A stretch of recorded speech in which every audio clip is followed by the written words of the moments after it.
All right, will that work? Okay, that's good enough. What's up, everybody? So I was just watching a video about the meaning of Fight Club, the movie with Edward Norton and Brad Pitt, and I'd never heard such a intelligent take on the movie about how it was a kind of modern man's overcoming the emasculation of Western consumerism and corporatism. Makes perfect sense looking at it through that analytical lens, how Tyler Durden is the hyper-masculine alter ego of the main character. So just in light of that YouTube video that I think is very well done, I'm like halfway through it, I wanted to just say something about kind of where I'm at and my motivations and why I started Men's Mental Health Habitual and my professional life and personal life, and kind of what my ongoing, again, motivations are and why they are that, because I think it is part and parcel of that same movement, the overcoming of the kind of nihilistic, emasculated male that is a often experienced product of Western consumerism and capitalist ideals. Not to go full like Marxist on you, but the idea that money in and of itself is the end is just a silly dogma, worldview to fall into, because of course, where does that lead a person, right? To be the fat guy in the BMW, to use a Tim Ferriss-ism.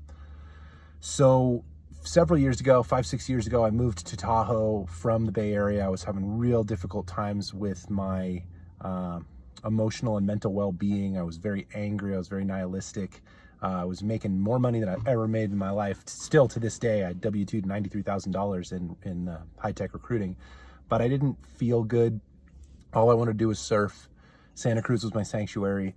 I would do, writing exercises to learn about myself, writing down my passions, my loves, my beliefs, my focuses, foci, and I'd have to look at that paper, to be honest with myself. And my car's low on battery. Or my phone is low on battery, rather. Let me make sure it's charging, so there it is charging. In those papers, it would always say skiing and surfing, like top two lines. So I decided to say to heck with the rat race. Luckily I had that opportunity because my parents, although having divorced when I was 8, are both not rich, but like well-to-do in the final analysis, to use a Jordan Peterson-ism. And they've both helped me greatly. So, I don't get it twisted for a moment and think that my trajectory is all my own doing. I've been given the opportunity to try to evolve and develop myself in the best way possible. So I'm sitting here realizing that I really should be going to jiu-jitsu practice. I went to 5 workouts at Connection Rio in Bend, where me and my wife and my daughter and my dog now live, and the professor of the studio gave me the opportunity to buy a gi. It is a gi, jiu-jitsu gi, studio. I haven't seen anybody have any no gi classes, but what do I know? And to pay for a membership, and I immediately kind of shied away from the cost of that. But the more that I think about what gets me going,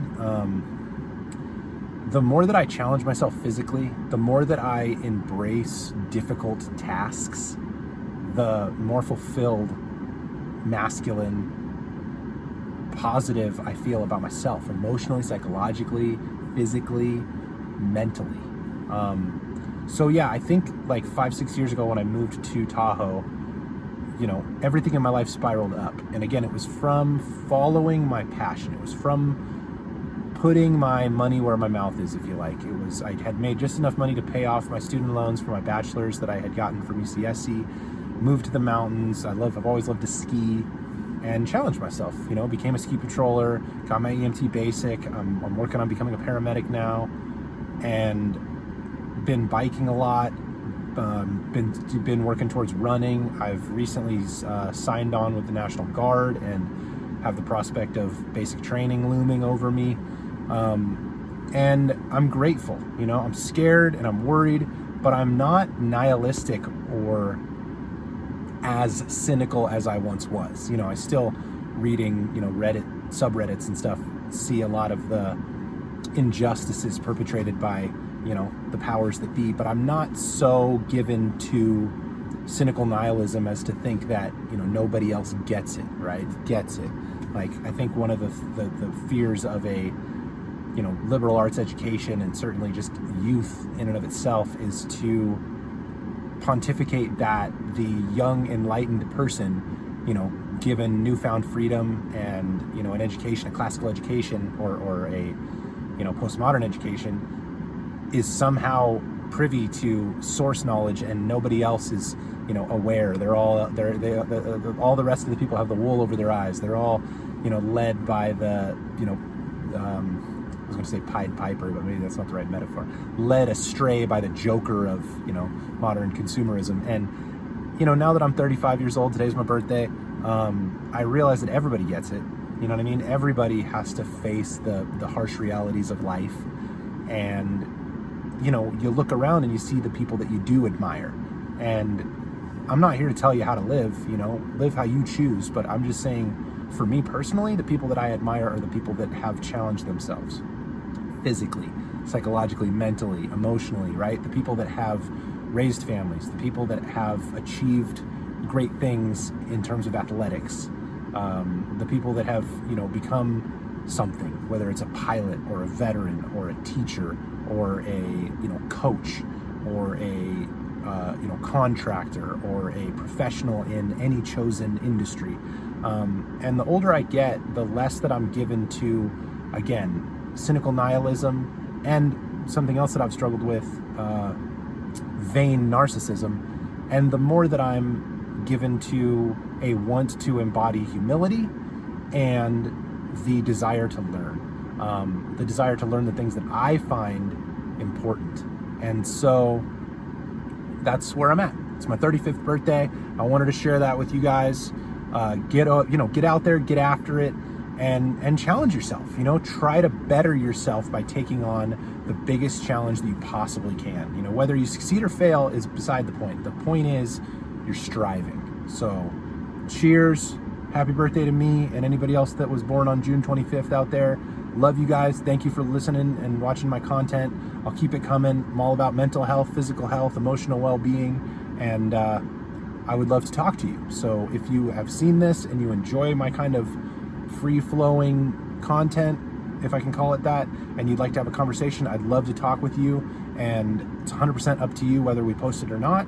But I'm interested. I want to understand more about your story, frankly, because I think it gives me more insight into my own. So I'm not so great to think that I'm, you know, perfectly altruistic. I'm trying to get better myself, and so I would love to have the opportunity to do that with your help. So thank you for watching. Appreciate you. Much love, and I'll catch you later.